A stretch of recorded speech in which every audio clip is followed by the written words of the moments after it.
Rumors had been spreading for weeks in Montreal about the sleepless ward at the Allan Memorial Institute.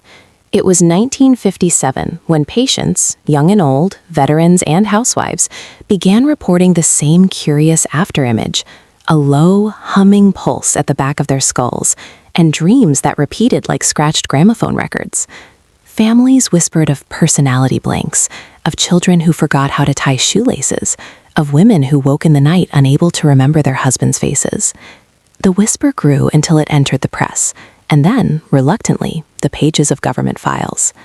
Donald Ewen Cameron, the Scottish-born psychiatrist who ran the Allan Memorial Institute at McGill University, was by then a luminary in post-war neurology. He led teams researching psychic driving and sensory deafferentation, methods he claimed could cure psychosis by erasing and rebuilding memory. Funding for his experiments, it later emerged, flowed secretly from the Central Intelligence Agency in Washington, D.C., via Sidney Gottlieb's then little-known MKUltra program. What those files did not say, at least not openly, was that Cameron's laboratories had become a testing ground for a device nobody admitted building. The device, patients called it the Resonator, looked like a bank of repurposed radar equipment. Its heart was a cooled vacuum tube and a ring of copper coils, tuned to a narrow audio frequency that mapped, the engineers wrote in hidden memos, not to tone, but to neural phase. In late 1957, a technician from an electronics firm in Toronto, Thomas B. Reynolds, who later became a whistleblower, described how the Resonator was assembled behind a false wall in a storage corridor.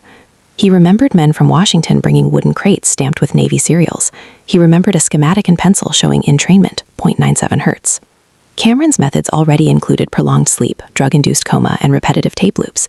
The Resonator was introduced as an adjunct, a subtle, low-frequency carrier added to the tapes, intended to increase the rate at which long-term memories could be disassembled. The first formal trial, conducted in a locked ward in January 1958, targeted chronic depressive patients who had failed standard treatments.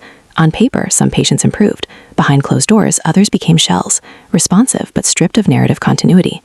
One patient, an elementary school teacher named Marie Leclerc from Verdun, would later testify in a suit that stretched into the 1980s.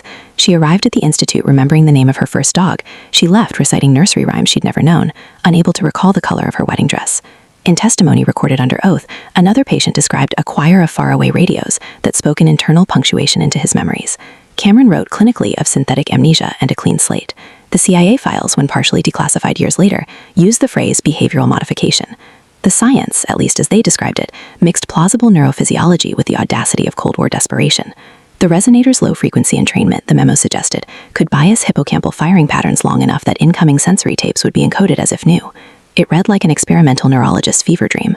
The reality was crueler and less tidy. Some rewiring occurred, some people recovered altered lives, a few seemed to carry forever an echo that did not belong to them.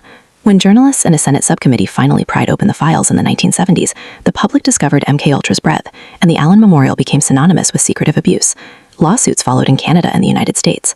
Cameron died in 1967. Sidney Gottlieb lived to see congressional hearings describing chemical and sensory experiments across the continent. Reynolds' affidavits, once dismissed, proved key to connecting the resonance device to CIA funding pathways. For decades, the Resonator seemed the province of conspiracy forums and academic footnotes. Yet the story kept resurfacing.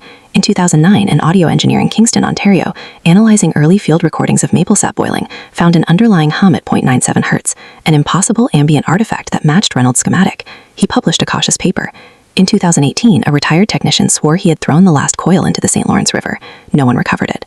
The true horror of the incident was not merely that a government agency paid for experimentation, but that engineers, clinicians, and patients all participated in a small cultural experiment about what memory should be and who should control it. Montreal's resonance ward became an ugly lesson, that the language of healing can, in the wrong hands, be recast as the language of erasure.